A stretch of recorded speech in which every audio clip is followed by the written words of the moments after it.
안녕하세요. 얼마 전 협의 이혼한 30대 여성입니다.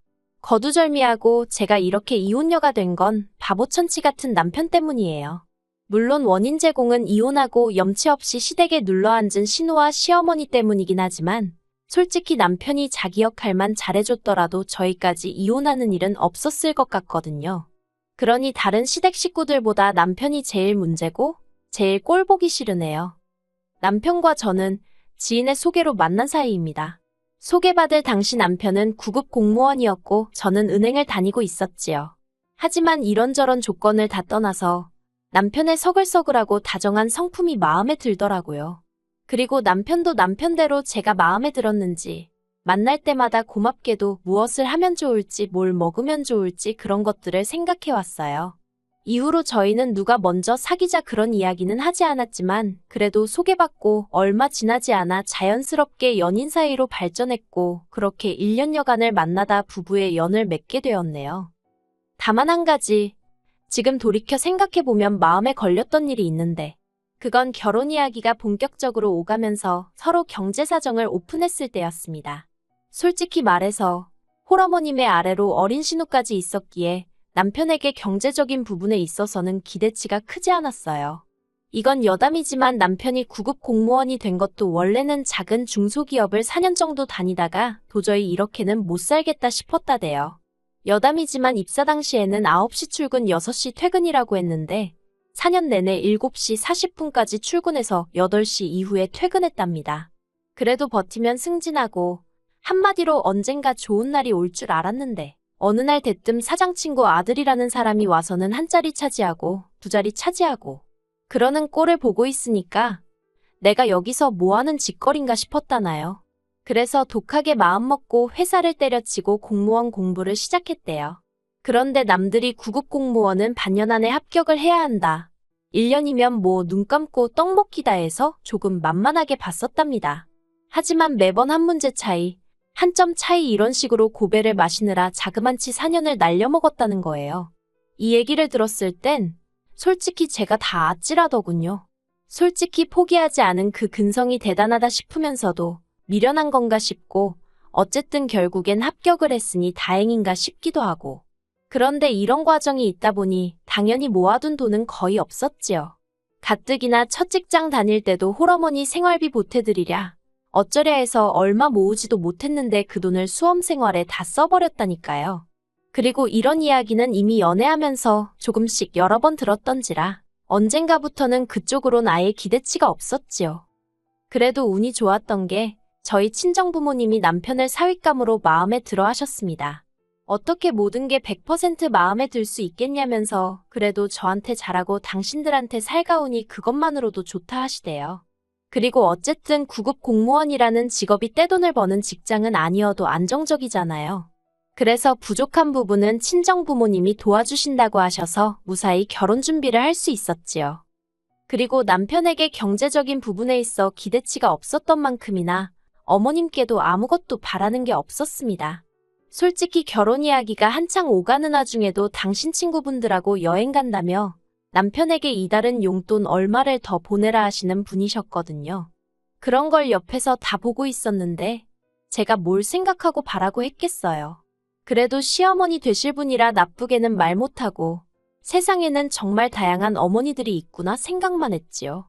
그리고 그런 어머님의 비위를 맞춰드리는 것도 어떻게 보면 자식돌이라고 생각해서 최대한 좋은 쪽으로 생각하려고 했어요.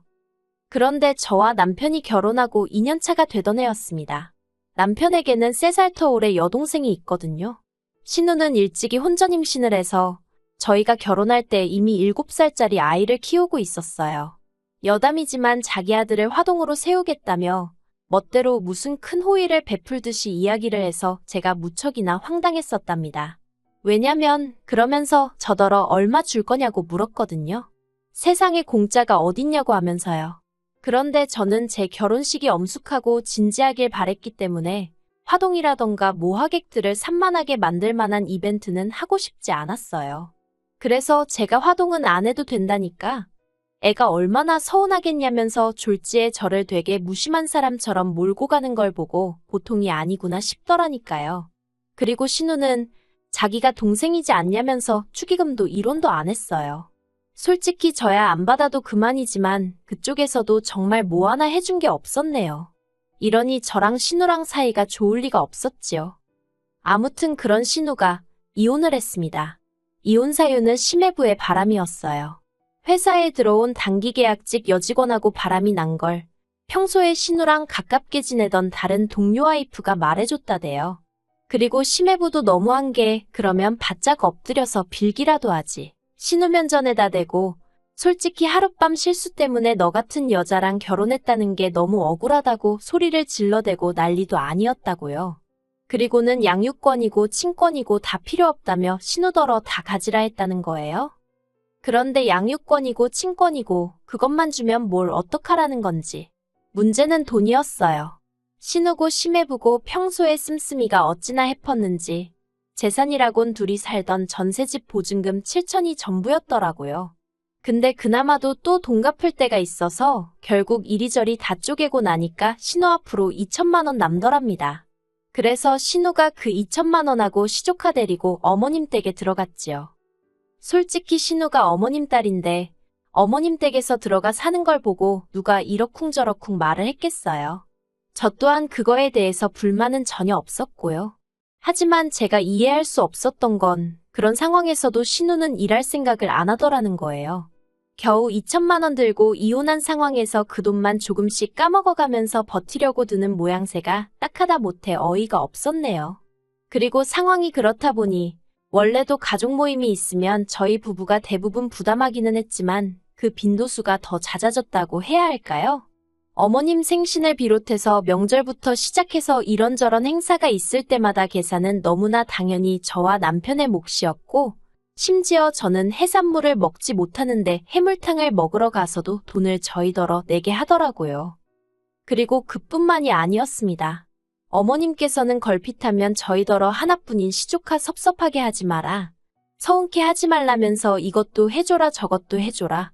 한마디로 저희가 마치 시조카 양부모 역할이라도 해주길 바라시는 눈치였습니다.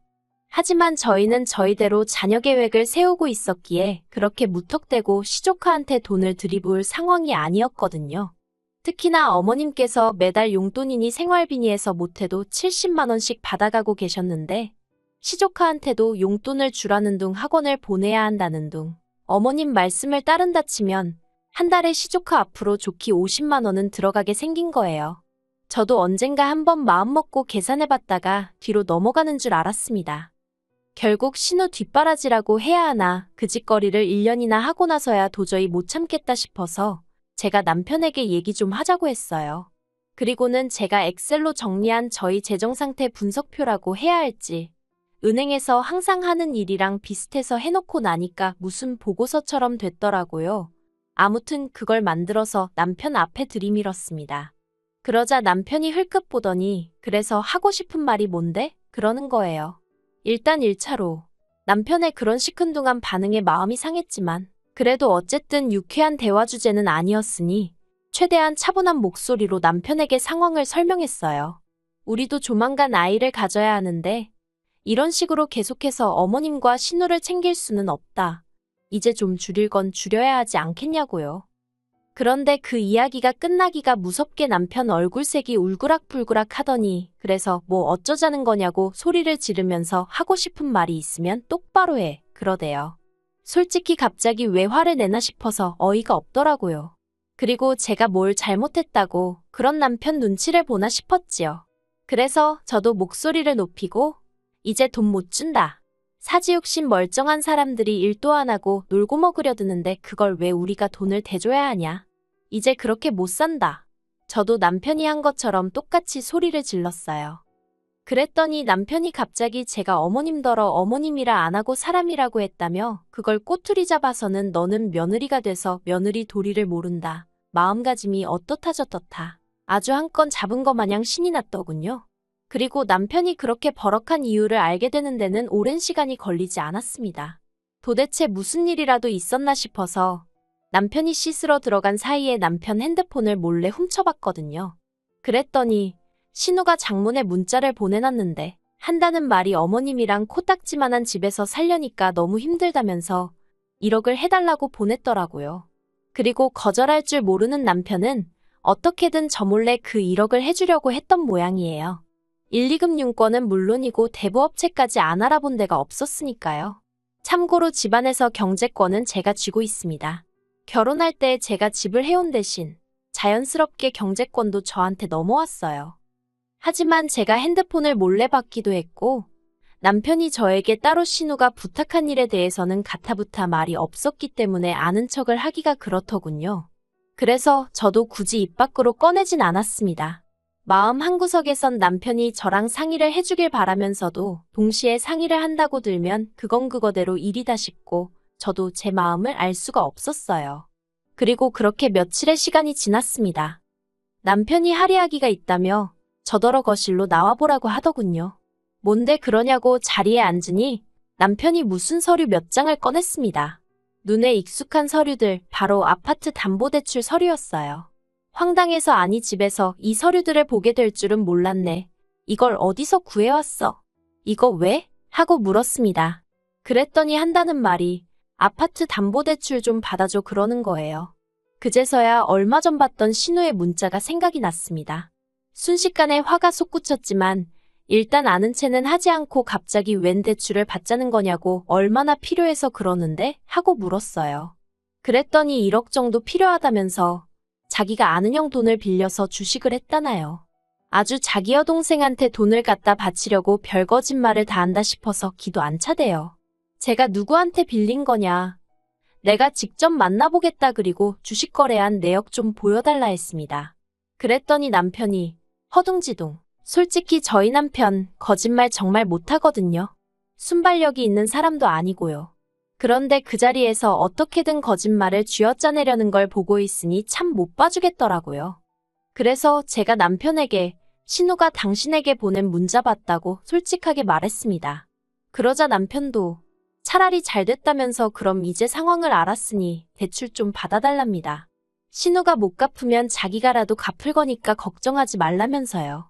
어이가 없어서 나랑 살면서 뭘 어떻게 갚겠다는 거냐고 물었어요.